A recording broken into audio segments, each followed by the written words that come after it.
Okay, we're going to wrap up this pretty quick tour of Chapter 7 now. I want to start talking about mass torts or what we call toxic torts. Mass torts are ones where there's a large number of claims. You see the ads all the time. Mesothelioma with asbestos exposure, the Roundup weed killer cases, the talcum cases, which also involve asbestos, and the fact that talcum powder oftentimes has traces of asbestos in it, so there's some risk associated with that. Benzene litigation, there's been a whole variety of different kinds of chemicals, or you could have involving hip implants, and there's some sort of defect associated with that, and you may have thousands and maybe tens of thousands of litigants. Not necessarily a class action case, but more so where there's a lot of people who are potentially at various times exposed to these products. Okay. The issue with toxic torts that make it tough is not two things. Number one, people were not informed of the risks. Okay. And part of the key with regards to litigation of these cases is that the workers who may have been around asbestos in the 1950s and 60s, where they were exposed with insulation, if they were plumbers, drywall, if they were in construction, asbestos does not burn very easily, so it was a great insulator in attics, and it has some really great properties. People who may have been around it or exposed to it were unaware of the risks. Okay, I did a case a number of years ago. The woman died actually, but I remember speaking to her.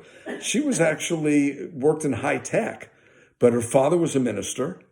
And when she was 15 years old, they were living in the parsonage of the church, and they were doing renovations. And she was exposed to asbestos fibers at that time, and decades later got sick from it and died in her mid-50s. So there's two things. Number one, the people who were using the product did not know there was risk. There is evidence that's oftentimes brought into these cases that the manufacturers were aware of the risk decades and decades ago. So it wasn't like saying, we didn't know it was harmful either, so how could we be negligent? That's where the evidence of the negligence comes into play. And there's an extremely long latency period. The book on page 269 is actually wrong. They say here, and I'm going to quote, this is the second paragraph on page 269, quote, inhaling asbestos causes cancer, but the gap in time between exposure to asbestos and the appearance of cancer can be 20 years. It could be 40 years. It could be a really, really long time. So given that long time frame, you don't know what risk you're going to get. And you could be working around asbestos your whole life and nothing happens to you, but you're the wife of a guy who was in construction. And what you did is when he came home from work, you took his jeans and you shook him out and threw him in the laundry, and you were inhaling the dust from his pants, and you're the one who dies from it. I've seen that so many times. And the facts of those cases are obviously, beyond awful, to say the least. So in these cases, it's a real battle. There's a battle in terms of what caused it. Were they exposed to the asbestos, and whose product they were exposed to, the joint and several liability issue? And then, and did their disease, was it actually caused by the asbestos or something else? The one thing where the scientific evidence seems to be in agreement is that mesothelioma, which is a cancer of the lining of the lungs, apparently is only caused by asbestos. Although some defendants still say it was spontaneous and we don't know what caused it. Juries don't really buy that much anymore, but that argument is still sometimes made. On the other hand, you could be exposed to asbestos and have lung cancer, and lung cancer could be caused by all sorts of things or nothing that you could identify. So by no means do you win all these cases. In the talcum cases, Johnson & Johnson and Colgate-Palmolive used to win all of them in court because you couldn't prove they were really around it. Did you use the product? Did you, there's so little there, it's so unlikely that that's what caused it. But more lately, they've been losing more and more because, in fact, it is naturally occurring in the same place that you mine talc. So my advice is don't use products that have talcum powder. Okay. All right. I assigned 5 questions from the chapter. So let's go ahead and zip right through them. And they highlight, I think, really well some of the issues that we have been talking about. The first one is question number 1 on page 234. Wearing seatbelts and shoulder harnesses is an efficient means of minimizing the cost of automobile accidents. Assuming that the benefits of the restraints, the passive restraints, exceed the costs, but that not all drivers and passengers use seatbelts, how might the rules of tort liability be changed so as to induce a greater number of people to wear seatbelts and shoulder harnesses? Well, look, if people are fully informed, you would expect they're going to do the optimal thing. If they're not fully informed, then you want to encourage greater use through either information dissemination, wear your seatbelts, wear your seatbelts, wear your seatbelts, public campaigns, or fine people for not using it.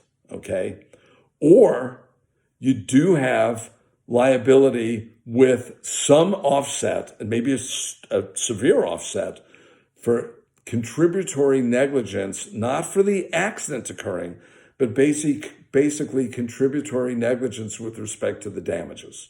And that's exactly what happened with that case I've talked about over and over again, where the $420,000 damages were knocked down to $42,500 because the jurors were really unhappy with the plaintiff for not wearing her seatbelt. Okay. Question number 4, page 243.